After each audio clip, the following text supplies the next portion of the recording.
নমস্কার, আমি অতনু সরকার। আপনাদের সঙ্গে রয়েছি আমি ফুটবল ম্যানিয়া চ্যানেলে ফুটবলের খবর নিয়ে।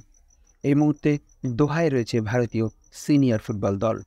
আগামী ১৩ তারিখ তারা এএফসি এশিয়ান কাপে মাঠে নামতে চলেছে। কিন্তু তার আগে ভারতের তরুণ তুর্কি ফুটবলাররা মাঠে নামার জন্য মুখিয়ে রয়েছে। এবারে অনেক তরুণ ফুটবলাররা সুযোগ পেয়েছে ২৬ জনের এই এশীয় চ্যাম্পিয়নশিপ অর্থাৎ এএফসি এশিয়ান কাপের দলটিতে। এর মধ্যে রয়েছেন কেরালা থেকে উঠে আসা রাহুল কেপি। জুনিয়র উইঙ্গার হিসাবে জাতীয় দলে তিনি রয়েছেন, বেশ কয়েকটি ম্যাচও তিনি খেলে ফেলেছেন।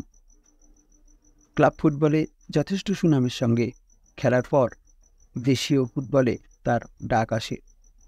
এআইএফএফ এলিট একাডেমির ফসল এই রাহুল ২০১৭ সালে অনূর্ধ্ব-১৭ ফিফা বিশ্বকাপে অংশগ্রহণ করেছিল। রয়েছেন বিক্রম প্রতাপ সিং স্ট্রাইকার। তিনিও সিনিয়রদের হয়ে কয়েকটি ম্যাচে বেশ কিছু সময় খেলার সুযোগ পেয়েছেন। তিনিও কিন্তু দোহায় ভালো কিছু করার আশায় বুক বেঁধেছেন। এবারের দলে রয়েছে মিডফিল্ডার দীপক টাংরি।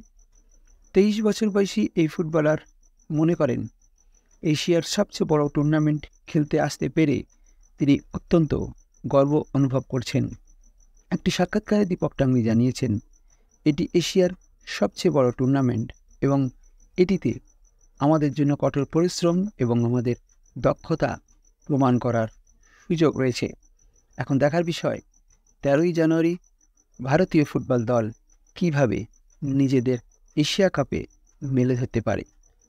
ধন্যবাদ আমাদের সঙ্গে থাকার জন্য। যদি চ্যানেলটি ভালো লেগে থাকে তাহলে অবশ্যই সাবস্ক্রাইব করবেন, লাইক, শেয়ার এবং কমেন্ট করতে ভুলবেন না কেমন লাগলো আপনাদের।